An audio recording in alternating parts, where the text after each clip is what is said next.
নমস্কার বন্ধুরা, welcome to SLS of Raj YouTube channel. তো বন্ধুরা, আজকে আমরা কথা বলবো আইসিসি চ্যাম্পিয়ন্স ট্রফি নিয়ে।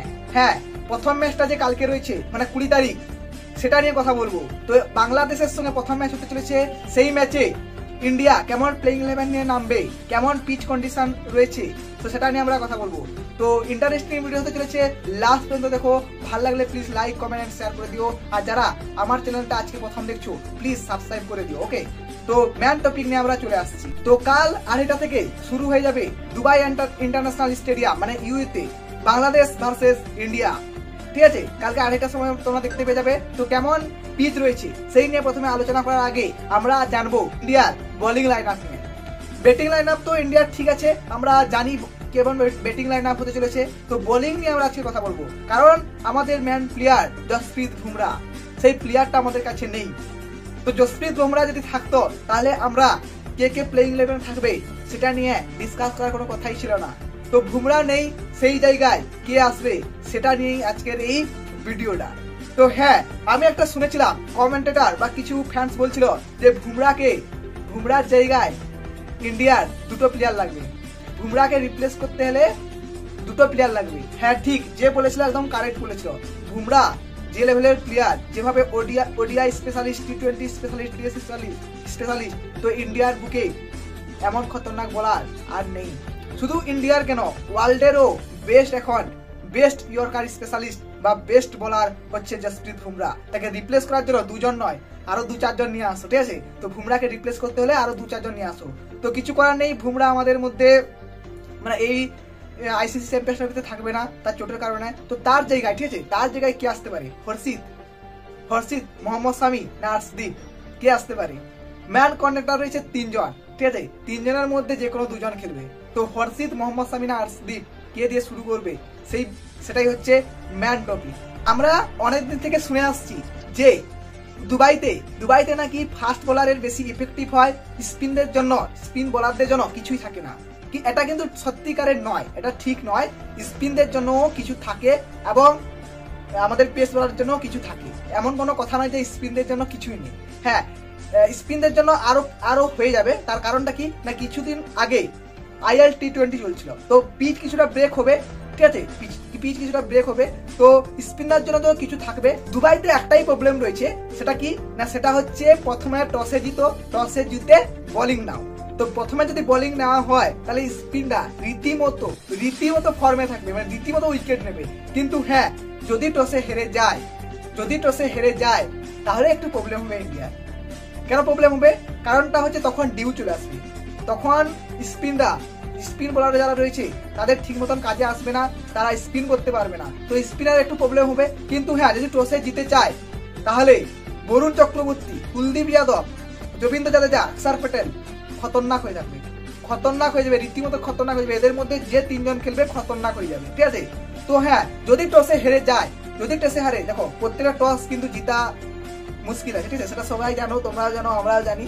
তো যদি হেরে যায় তাহলে সেখানে কি হবে?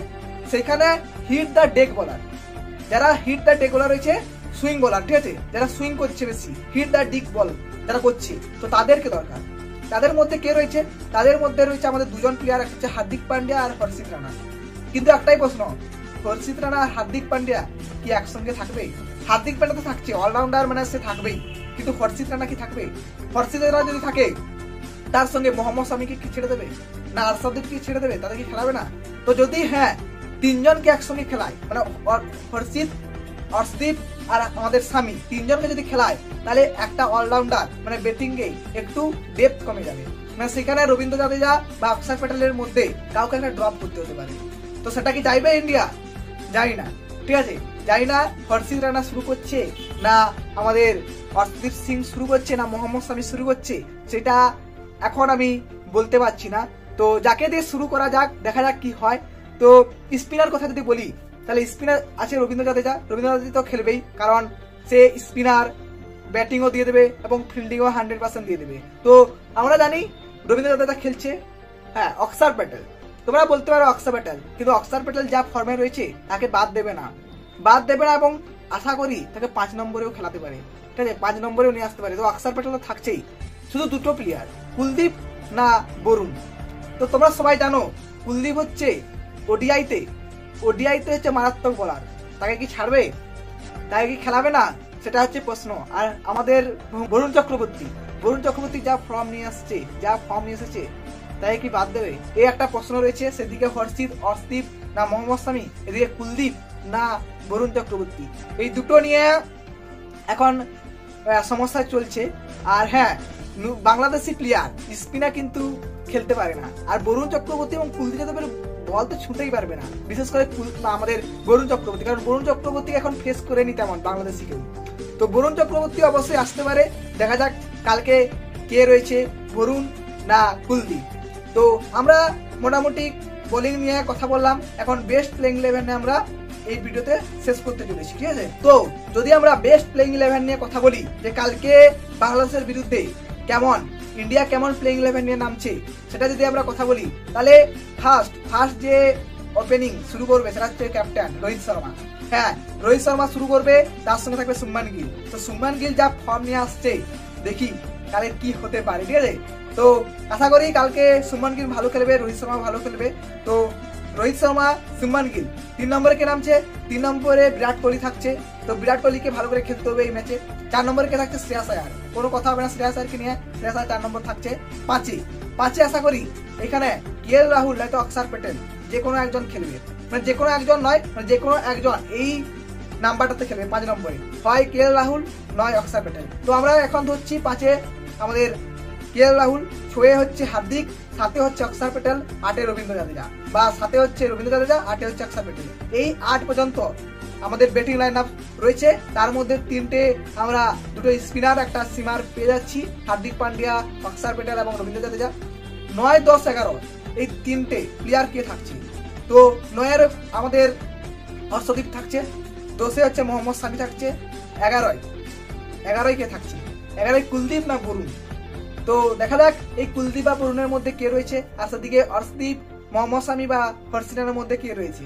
তো এই বেস্ট প্লেইং 11 দিয়ে দিলাম, আশা করি তোমরা বুঝতে পারলে ব্যাপারটা। তো তোমাদের মত অনুযায়ী কাকে দিয়ে শুরু করলে সব থেকে ভালো হয় বা ভালো প্লেইং 11 হবে, তোমরা সেটা কমেন্টে জানিও। আর কেমন লাগলো ভিডিওটা please like, subscribe and comment করে দিও, ঠিক আছে। দেখা হচ্ছে নেক্সট ভিডিওতে। আর নেক্সট ভিডিওটা কলকাতা নিয়ে আসছে, তো তোমরা তৈরি থেকো, ঠিক আছে, কলকাতাকে নিয়ে। তো ঠিক আছে, বাই বাই, গুড নাইট, ওকে।